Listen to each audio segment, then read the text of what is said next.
to close that one. Lopez racing solo to glory. Racing down the hill to Davos clusters. He's got about 13 kilometers of descending and then just over 4 kilometers of flat road through to the finish. And they hit a railway crossing with 4.4 kilometers to go, so let's hope the express train to Zurich isn't making its appearance at that stage as we lose the picture, albeit briefly. The group behind now, are they going to be able to close just over half a minute gap to Miguel Angel Lopez?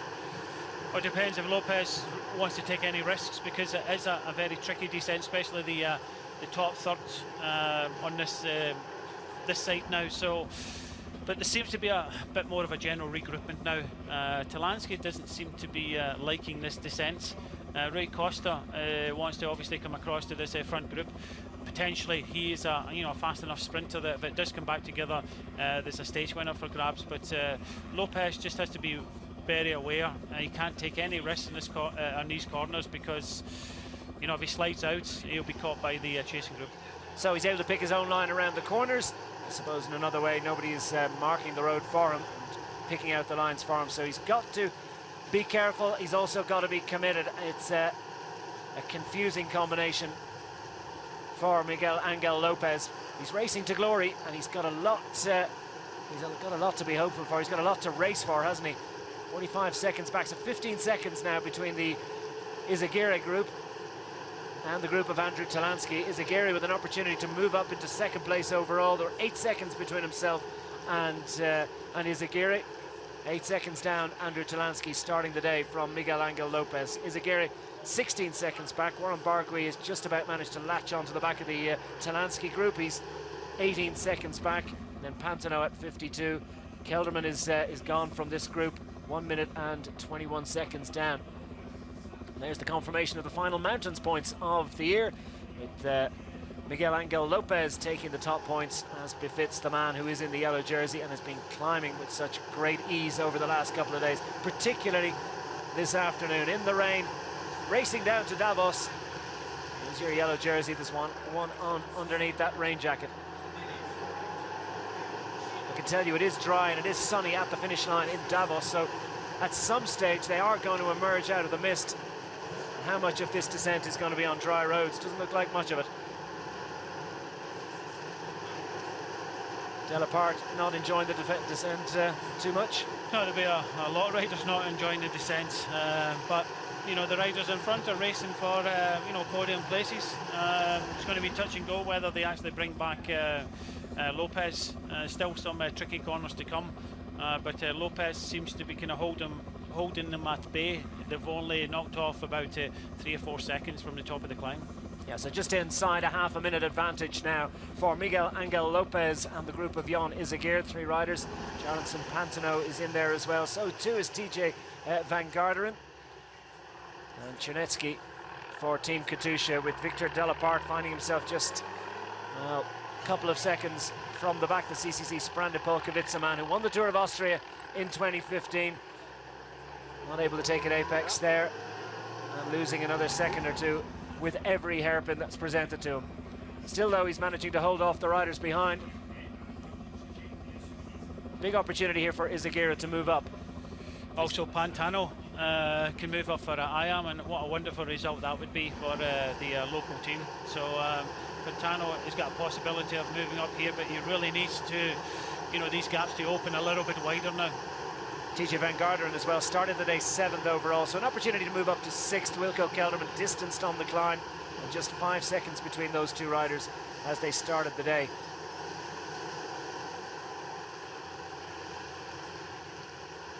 Winner of the Tour de l'Avenir, as we said, back in 2014. Stage win of Vuelta Burgos in 2015. It's 7th overall in the Tour de Suisse last year, which was the first big signal in World Tour racing that this man had a top future as a stage racer. And Miguel Angel Lopez now, well, he's odds-on favourite if he can keep it together on this descent. 23 seconds, they're starting to close it down, so Lopez not taking any huge risks. And the group of Izagirre starting to open up a bit more of an advantage over the 26 seconds, 27 seconds now between themselves and the Talansky group chasing. Well, TJ is doing a big turn now in this descent. Obviously feeling a bit better than the top of the climb when he was distanced. And TJ thinking of another stage win. He's already got one to his name in this year's Tour de Suisse. Pantano will help as well because he's moving up in the general classification. Jan Izagirre, I think he's looking to keep a hold of or get into second place overall. So all of these will ride. I think looks like Rui Costa is coming up to possibly join them as well. Rui Costa, 3 times winner, is still in with a shout of a stage victory this year. If he can get back up to that group, and then they in turn can make the junction with the race leaders. Lost a little bit of his advantage as they hit a flatter road. He starts to pedal. He finds now inside 20 seconds to the Izagirre group as Lopez really piles it on and realizes that well, he's in a solo time trial fight to the line. 2 bottles on board. I did say it was a 1 bottle day. But, these riders in the habit of hydrating even on a wet day.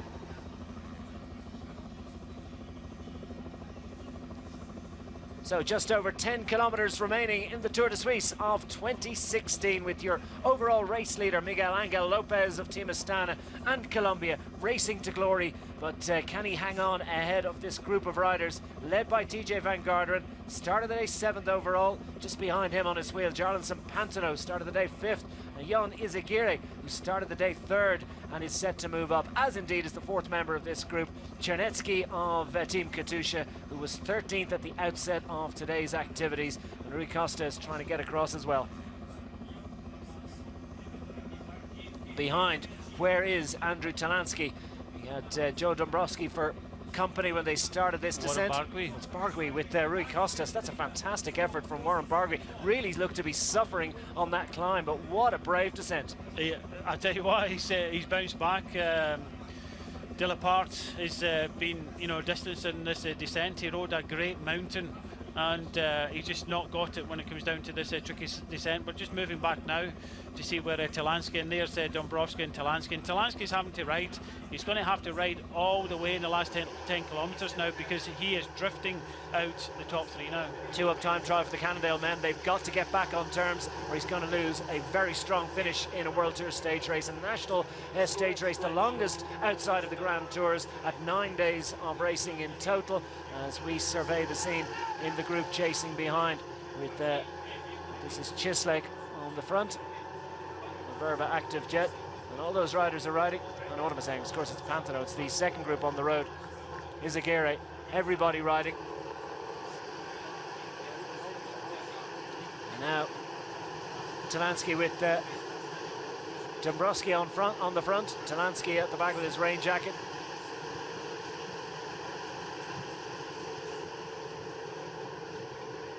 The man sitting in 2nd place has been supported so well by Joe Dombrowski over the week. Now TJ Van Garderen pushing hard to try and close that gap. The race leader has been dragged back, so now we have a group of 5 up front. Inside 8 kilometers to go. Yeah, I don't think the bonuses will come into play now. There's enough time between most of these riders, but they're all committed. TJ, Pantano, Jan Izagirre, the race leaders there, Chernetsky, they're all moving up in the general classification, but it's still a stage win. And Pantano would love to win this for IAM, the team that bases itself here in Switzerland. But the race isn't over yet, because I think the GC's pretty much been wrapped up by Lopez here, because the only person I think could have challenged him closely, he looks so strong at the moment, would have been Talansky. But Talansky's losing out today. He started the day in 2nd place at 8 seconds. I can't see him staying on the podium today. But can Warren Bargui and Rui Costa make it up here? And if they do, you would think that Rui Costa would be one of the favourites for a stage win here. But it's going to be flat out racing from all 5 of these riders. Chernetsky is the only rider that's going to sit here, and can he give Katusha the stage win that they've been trying for all week? Yeah, well, Chernetsky's set to move up. Interesting that Lopez is still minded to ride. He certainly wouldn't be expected to, as the yellow jersey having been caught by this group. still wants to charge on to put Andrew Talansky as far behind him as possible. I think so, because 10, 6 and 4 in the finishing line. If Talansky comes back here, you never know. I know there are other faster riders, but if Talansky was to win the stage and Lopez outside the top 3, then Tour de Suisse would be his. But I can't see that happening now, and it's Lopez's best interest. Jon Izagirre moving up into second place. Pantano obviously moving up. He needs a little bit more time, but I think Warren Barguil and Rui Costa, it would be nice to know what time gap back to the two riders, because Warren Barguil is hanging on by his fingertips to a possible podium place here in Tour de Suisse. So we're pretty much on the bottom of the hill now as Jarlison Pantano takes the group ahead and racing in towards Davos with Jon Izagirre. He'll cross the railway crossing very shortly. Jon Izagirre goes to the front. Is he moving up into second place overall? TJ Van Garderen in the red of BMC, already a stage win. Can he make it a double? Sergei Chinetsky is sitting at the back in the red of Katusha, and that would be a fabulous achievement, and he's going to roll the dice and see if the group will tow him to glory, and will he be able to produce the sprint at the back end. Chinetsky with a big opportunity on the front in the red of the BMC squad, local sponsored team, a man from the United States, looking for a double stage success. Jon Izagirre is looking for a double as well. Superb time trial performance. Can he win a mountain stage, albeit an extremely short one? But this is a World Tour bike race, and these are big points on offer. Just saying there, they just pulled out the car there, and a couple of the riders just looked back. I think Rui Costa and Warren Barguil are getting very, very close, and Warren Barguil is going to tow Rui Costa as much as he can, because he's fighting to keep that or to go on to the podium, while Rui Costa can afford to help him a little bit, but keep a little bit back just in case Warren Barguil tows him up to this leading group. Potentially Rui Costa could be possibly winning the stage, but they have to get there first, that's the thing, and Rui Costa can't afford to wait behind. Well, now they're starting to jockey for position a little bit. Jarlison Pantano finds himself with a few bike lengths of an advantage. It's Izagirre that's going to close the gap. Lopez is on the wheel of the Spaniard, and TJ Van Garderen and Sergei Chinetsky find themselves with a little bit of work to do. Chinetsky doesn't want to have to close the gap, but Van Garderen is going to make him, I think. Izagirre goes again and catches Pantano, so the group has split. Will Van Garderen be able to get back on terms? So the first skirmishing beginning with just 3 kilometers remaining in this year's Tour de Suisse. Will Warren Barguil be able to get back on terms? That little flurry of attacks won't have done him any favours. Will they stall now? Well, that's the thing, they have to keep on riding, because the riders behind will pounce very, very quickly. They are still thinking the stage when it does look as if Jon Izagirre is doing what he wants to do. He wants to keep the pace high. He wants to make sure he gets that second place.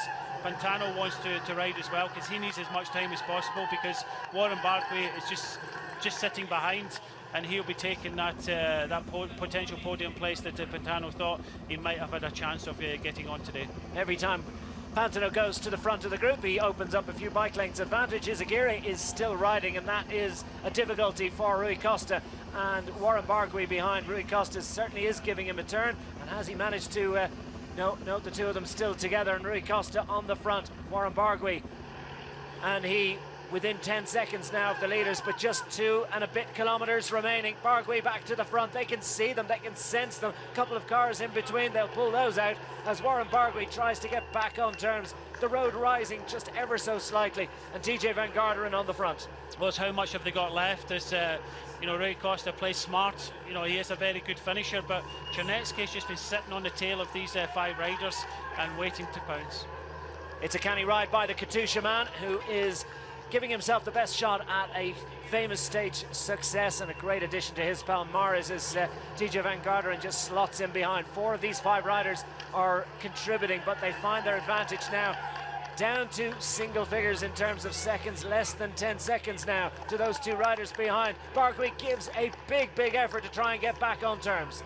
I think this effort now by Jon Izagirre means that I don't think it's now possible that Rui Costa and Barguil are going to make it now. Even if they do make it now, they're going to be very, very tired. So Jon Izagirre is just setting a hard enough tempo, setting someone else up for for a stage win here, because all he's interested in is making sure he gets second overall. And where is Andrew Talansky? Further back, and perhaps being distanced and losing out on a podium finish in a World Tour stage race, a national stage race. The Tour de Suisse, a little bit of a benefit from the wind, and they'll go down to a couple of hairpins inside the final kilometre, and that will mean that they'll be heading into a bit of a headwind, and the backstage will get full notion of that very shortly as Izagirre leads them through this left-hander.